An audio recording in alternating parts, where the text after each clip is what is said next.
Hello. So the focus of this video is economic policy in the United States, which is covered in Chapter 13.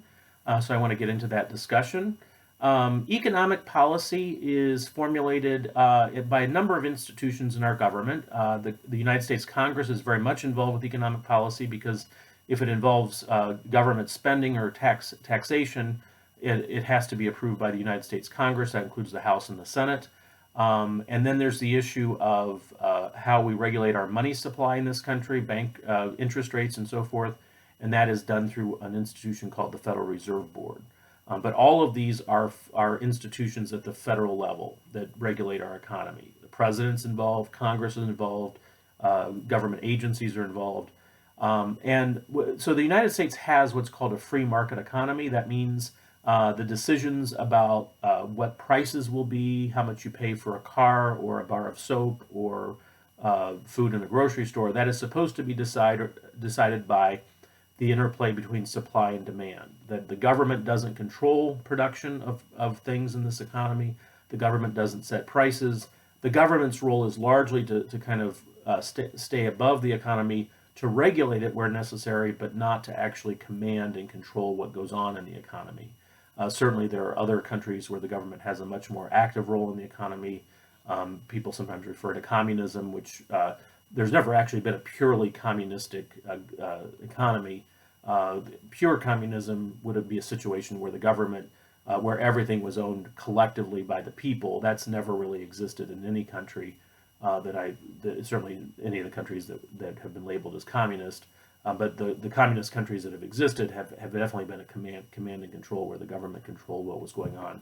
People talk about China, although China has introduced some elements of free market, but certainly the old Soviet Union was very much a command and control economy. So there's a lot of differences among countries about how they do their economy, but we in the United States, as well as most of the Western European countries, as well as Japan, as well as South Korea, are all countries that have essentially capitalism or free market.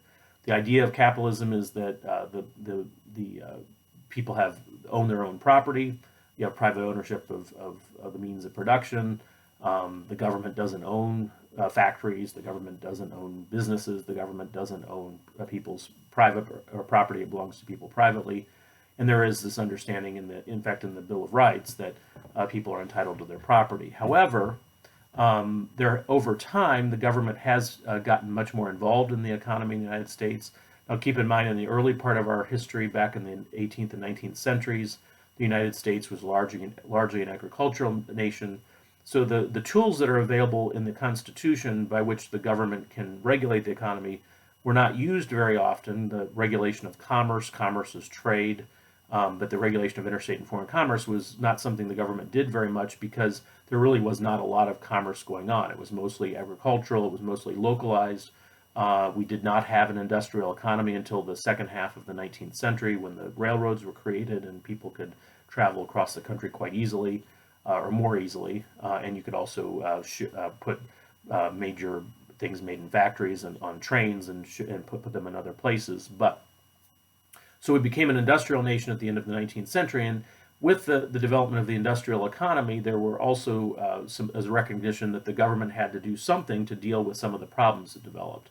One of the central problems that arose in the late 19th century was monopoly, the idea of monopolies, where one company would do things to freeze out competition. One of the things you want in a free market is competition, so that you have choices as a consumer, and that prices can be kept down if you have a lot of competitors. But if you have one company that dominates the market, if they have 80 or 90% of a market, or 100% certainly of a market, then they can decide what they're going to charge and they don't have to worry about competition. And they also don't have to worry about the quality as much because they know that you have no choice as a consumer. At the end of the 19th century, as these monopolies began to develop, also called trusts, the federal government, Congress passed a law called the Sherman Antitrust Act, which gave the federal government the ability to break up monopolies. Now, not all monopolies are illegal.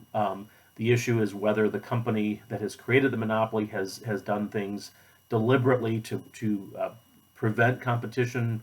There are different things that companies might do that would be considered to be illegal. Certainly trying to buy up their competitors so that they become the only company offering the product, or or efforts to collude with their competitors where they arbitrarily set prices at a rate many times maybe below the market just so they can drive other competitors out of business, and then they jack up the prices. So there are a number of things that companies might do to prevent competition. But the bottom line is you want competition in a free market. You want multiple companies selling products and offering services because that gives you as a consumer, we are the consumers, it gives us the choice of what we're going to buy. But many times companies resist efforts to be broken up by the federal government, and the other thing the federal government can do is deny the right of two companies to combine if it appears that that combination is going to significantly reduce choice for consumers. But again, businesses want to make as much money as they can. That's the profit motive, and so there's always some conflict between the government trying to regulate and the companies and their desire to make a lot of money. But ultimately, the government's job is to protect the public. That's us. So over time, there have been periods where the federal government's been more active in regulating the economy. We certainly saw that during the Great Depression in the 1930s and onward. But before that, the government had taken a laissez-faire approach where they had just stayed out of things, and that's largely why we ended up in the Depression. So there has been a feeling since the 1930s that the government does have a role. The federal government and even state governments have a role in protecting the public. So it's something that you should be aware of. Again, people have different philosophies about how active the government should be, but it certainly is an important role for the government. But they are not setting the prices. They're not telling companies what to produce. It's kind of like the example of a referee or an umpire in a game, where they're not actually playing the game, but they are enforcing the rules. That's the government's job. Product safety would be another thing. So that food safety, a lot of things that we depend upon for the government, what we expect from the products we buy in stores or the food that we eat, or that it's safe to eat or the products are safe to use, that's where the government comes into play. So if you ever had a recall on your car, many times that was a government ordered recall where they've discovered some flaw, a safety flaw in a car that can endanger people driving it, so they order Ford Motor or GM or Toyota or whomever to fix that problem at no cost to the consumer. Now, the issue of what happens when the economy is going through a tough time, for example, back during the Great Depression or the fiscal crisis we had in 2008, 2007, 2008, 2009, or more recently the pandemic and the massive number of people who were laid off because of the pandemic. Question is, what can the government do to deal with those situations? There's some people who believe the government should engage because we have supply and demand in the economy. Some people believe the government should that its role should be to stimulate demand side. So that means getting more money in people's hands, because when you have an economic crisis like the Depression or what happened with COVID, where people simply didn't, there was no demand. Or, I mean, obviously when restaurants are shut down, when stores were limited and so forth, you have a shutdown in demand. And so to try to get money in people's hands so that they can at least have some money to buy things. Some of that could be simply issuing stimulus checks, which is something that's happened several times over the last year or two, where the federal government has issued a check to everybody below a certain income level so that they could afford to buy things in stores and hopefully stimulate the economy and help businesses out. But that's one tool. Another tool would be possibly to lower tax rates for people at the lower income levels so that they have more money in their pockets. And that could be a way to stimulate the economy. Now, there have been debates about whether taxes should be cut for wealthier people or corporations. There was a belief by many conservatives that if you cut the rates at the top levels, the benefits would trickle down to the people at the bottom level, because people work for companies, and if companies' tax rates went down, they might be more likely to hire more people. There's mixed evidence on that. Certainly, it has typically not trickled down very well. Usually what's happened is companies just save the money, or wealthy individuals save the money, they don't spend it, so it hasn't had the same impact that people thought it might. But there is still that argument that if you cut rates at the top levels, that it would benefit people at the bottom levels. There's also the issue of spending. So when the federal government spends money, that money has to come from somewhere. It usually would come from the taxes that we pay, our income taxes and corporate taxes and so forth that go into the federal government. But if the government wants to spend money and it is not getting enough money in taxes to support the spending, the government has two options. One is to reduce the spending so that the budget can be balanced. But if it seems really necessary to spend, and that's the situation when you're going through a crisis, when there's not enough money being spent, and the government feels like we really need to stimulate the economy. One way to do that is to borrow money, and that's happened very much in recent years. The government is allowed to borrow money; it doesn't have to balance its budget. States typically do have to balance budgets because they don't have the same economic tools that the federal government has to borrow and even to print money.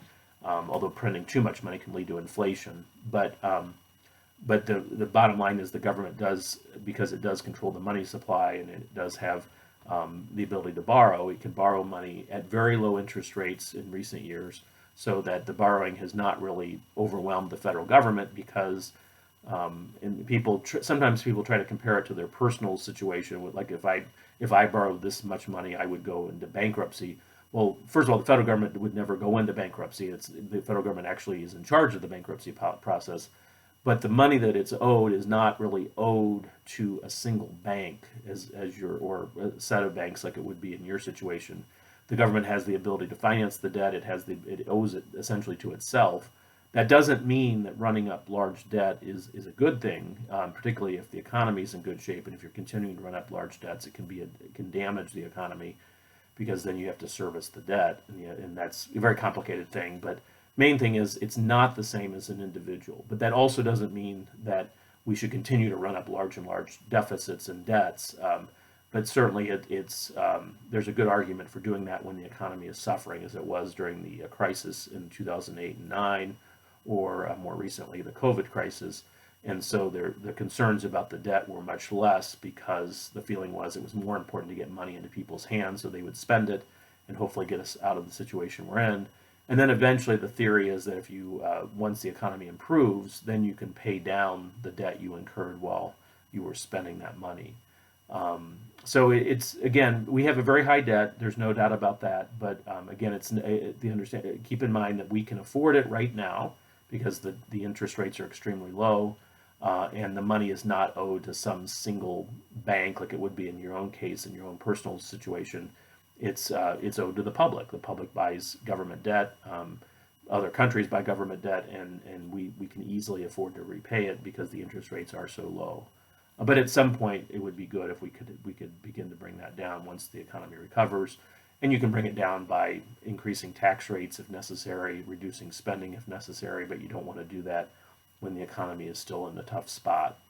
And then some people believe you should always have a balanced budget. There are arguments that's a better thing. We did have a balanced budget for a few years back in the late 90s and early 2000s.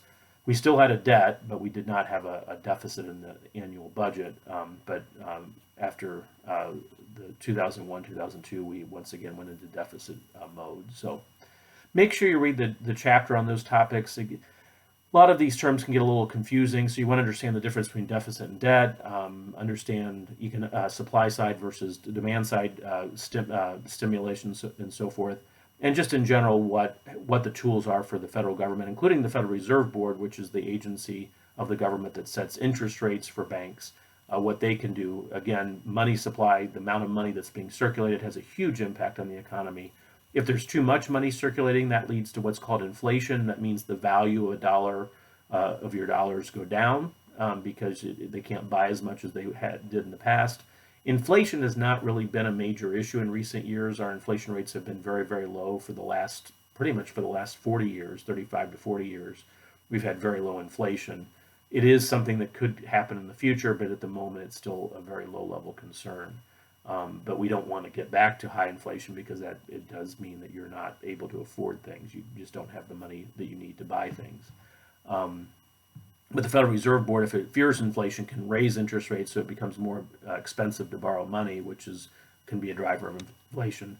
But when things are slowing down, as we've had in recent years, then the goal of the Federal Reserve Board is to lower interest rates to encourage people to spend money. Because a little bit of inflation actually can be a good thing in the economy. You kind of want prices to go up a little bit as long as you're also making enough money to keep up with it. But if you have too much inflation, that's a bad thing. So that's the job of the Federal Reserve, is to balance that. It's supposed to be a non-political agency, although politics very often get in the way there. And there's always criticisms of the Federal Reserve's decisions on interest rates and other issues involving the money supply.